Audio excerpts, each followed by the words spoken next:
Matthew 20. For the kingdom of heaven is like a landowner who went out early in the morning to hire workers for his vineyard. He agreed to pay them a denarius for the day and sent them into his vineyard. About the third hour he went out and saw others standing in the marketplace doing nothing. You also go into my vineyard, he said, and I will pay you whatever is right. So they went.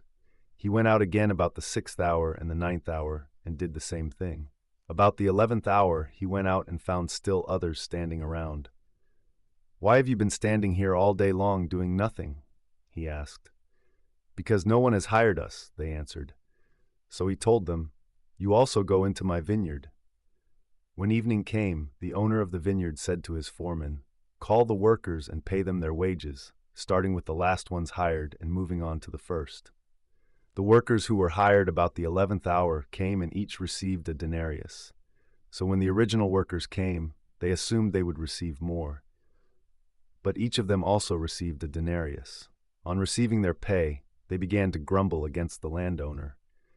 These men who were hired last worked only 1 hour, they said, and you have made them equal to us who have borne the burden and the scorching heat of the day.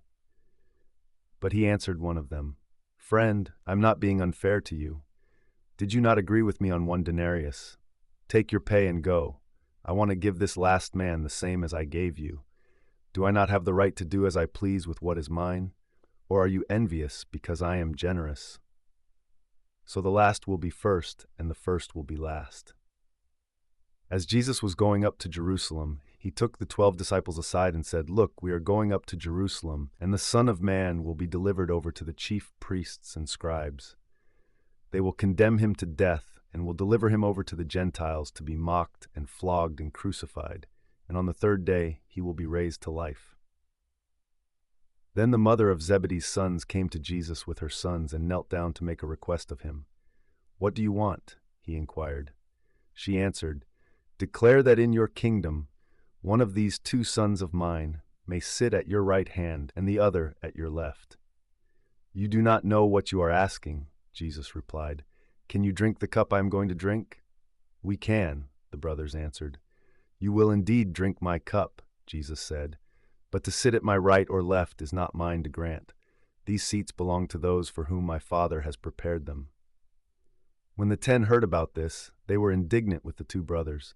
But Jesus called them aside and said, You know that the rulers of the Gentiles lord it over them, and their superiors exercise authority over them.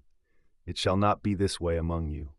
Instead, whoever wants to become great among you must be your servant, and whoever wants to be first among you must be your slave. Just as the Son of Man did not come to be served, but to serve, and to give his life as a ransom for many. As they were leaving Jericho, a large crowd followed him, and there were 2 blind men sitting beside the road.